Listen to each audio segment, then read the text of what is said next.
এক দফা এক দফি মানববন্ধনের আজকে ভ্যাকসিনকুতে কর্মরত 40,000 লোকের চাকরি নিশ্চয়তা করার পর ভ্যাকসিনকু বন্ধ করার ঘোষণা দিতে হবে। অন্যথায় এই অন্যায় দাবি, অন্যথায় এই অন্যায় আমরা মেনে নেব না। আমরা ভিক্ষা চাই না।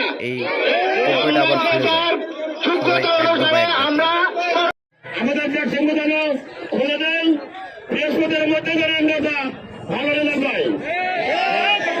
যদি বৃহস্পতির না দেয় আমরা কিন্তু এর সাথে আরো বৃহত্তর লোক আনবো, একদম কঠিন পদক্ষেপ নেব। আমরা এ বলে আমার কথা শেষ করছি, এরপরে কথা বলবে আমাদের সরকার।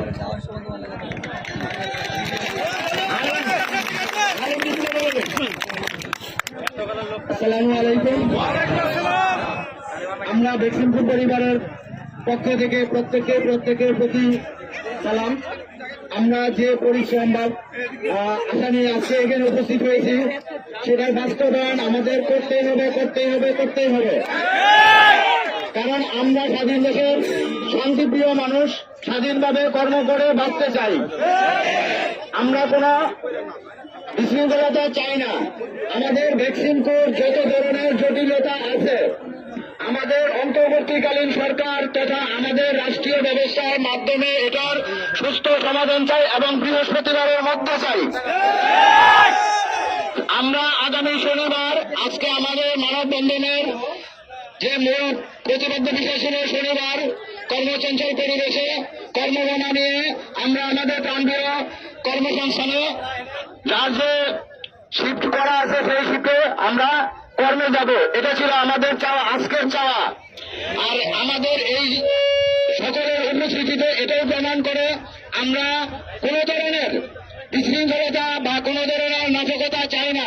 আমরা শান্তিপ্রিয় মানুষ, শান্তিপ্রিয় ভাবে বাঁচতে চাই। পরিবার নিয়ে দেশের সাথে, জনগণের সাথে, নিজের সাথে নিজেকে প্রতিষ্ঠিত করতে চাই। আমরা 40,000 লোক কাজ করি, এইখান থেকে আমাদের রাজস্ব দিতে হয়। সেটা প্রত্যক্ষ, কেউ পরোক্ষ। আমি প্রত্যক্ষ দেই, আপনি পরোক্ষ দেন। পরোক্ষ কি হচ্ছে? আপনি তো বাজার থেকে পণ্য কিনেন, সেখান থেকে আপনার জন্য ট্যাক্স কাটা নিচ্ছে। তার মানে কি আপনি বাংলাদেশের উন্নয়নের সরাসরি সম্পৃক্ত। আপনার তাহলে কেন সরকার যদি আপনার থেকে নিতে পারে তাহলে আপনাকে কেন কর্ম দিবে না? যদি ভ্যাকসিনকে অন্তর্বর্তীকালীন সরকার তথা রাষ্ট্রীয় ব্যবস্থা চালু না করতে পারে, আগামী আজকে হচ্ছে 14 তারিখ, 20 তারিখের মধ্যে ভ্যাকসিনকুতে কর্মরত 40,000 লোকের